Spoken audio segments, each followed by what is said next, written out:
नमस्कार, प्रणाम।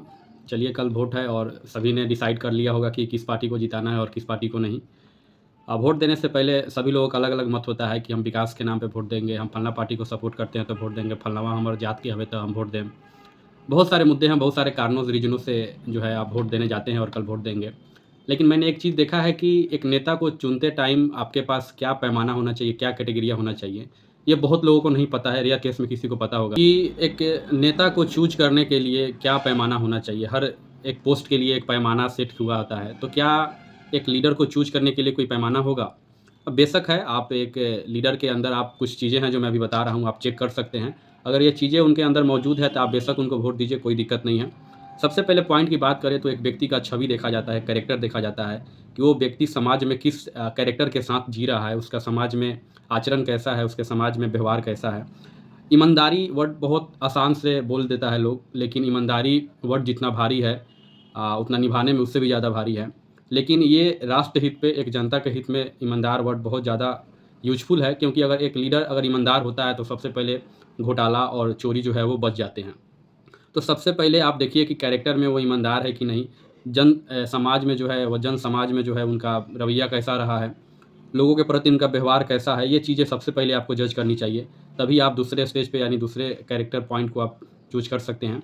दूसरा पॉइंट है शिक्षा और सोच, उनकी एजुकेशन क्या रही है, कितना पढ़े लिखे हैं। बिल्कुल देखना चाहिए कि कितना पढ़े लिखे हैं, उनका एजुकेशन क्या है, उनका सोच क्या है। सोच से इन द सेंस है कि वो अपने समाज के लिए क्या देना चाहते हैं, वो क्या करना चाहते हैं, क्या वादे जो आप सोचते हैं, सुनते हैं, वो वादे उनके लिए क्या है, वो क्या अलग दृष्टिकोण से देख रहे हैं। आपके एरिया में किस चीज़ की कमी है, शिक्षा, पानी, बिजली, रोज़गार, विकास क्या है, नहीं है, समाज के साथ क्या वो न्याय करने के योग्य हैं कि नहीं हैं।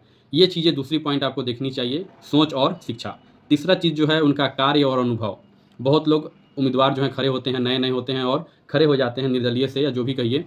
तो बेशक जो पहले से जान रहा है, जो पहले से फील्ड में काम किया हुआ है, बेशक नॉलेजेबल पर्सन है तो अनुभव हमेशा जीवन में काम आता है। तो वो भी आप देखिए कि क्या ये व्यक्ति पहले से कुछ काम किया है कि अचानक से आके अपना चुनाव लड़ने का काम शुरू कर दिया। कोई बिज़नेसमैन है, कोई दूसरे क्षेत्र का व्यक्ति है, एक्टर वगैरह है, वो उसको कहीं दूर-दूर तक मतलब नहीं है कि राजनीति क्या होता है, समाज सेवा क्या होता है, उसने कुछ नहीं किया और आके चुनाव लड़ रहा है।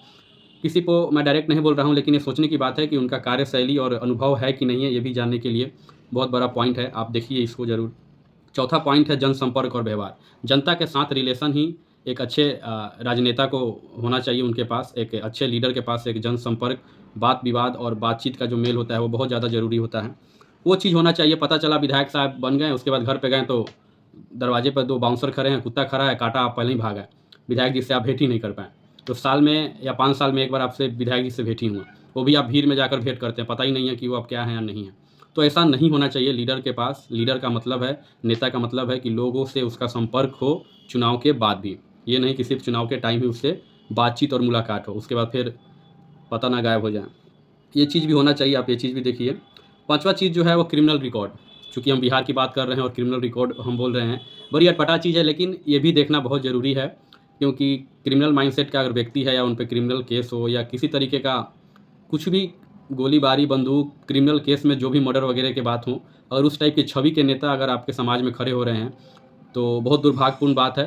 चाहे किसी भी कास्ट के, किसी भी पार्टी के हो, डज़न्ट मैटर, लेकिन वो उनको नेता बनाना अपने आप पे बंदूक तानने के बराबर है। मेरे अकॉर्डिंग आप जो ऐसा जैसा विचार रखते हो वो सम्माननीय है, लेकिन ये चीज़ भी आपको देखना बहुत ज़रूरी है। छठे नंबर पे है देशभक्ति और समाज सेवा की भावना। ये मुझे रखना चाहिए था 2 नंबर पे, लेकिन मैंने इसको लास्ट में रखा है। लेकिन फिर भी नंबर से कोई मतलब नहीं है, राष्ट्र भावना और समाज सेवा। क्योंकि आप वोट देकर घर में चले आएँगे, नेता ही एक दूसरे राज्य के नेता से और दूसरे देश के नेता से संपर्क करके अपने गार्जियन की तरह बात को चलाता है, घर को और देश को चलाता है।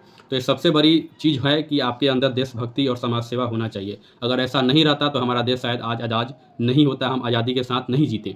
वो देशभक्ति थी कि 16 साल की उम्र में, 18 साल की उम्र में भी फांसी पर चढ़ने और सीने पर गोली खाने के लिए मजबूर कर देता था लोग, और वो खाए भी हैं और देश को आज़ादी भी दिलाए हैं। तो ये माइंडसेट जो यहाँ पे होना चाहिए वो बहुत ज़रूरी है।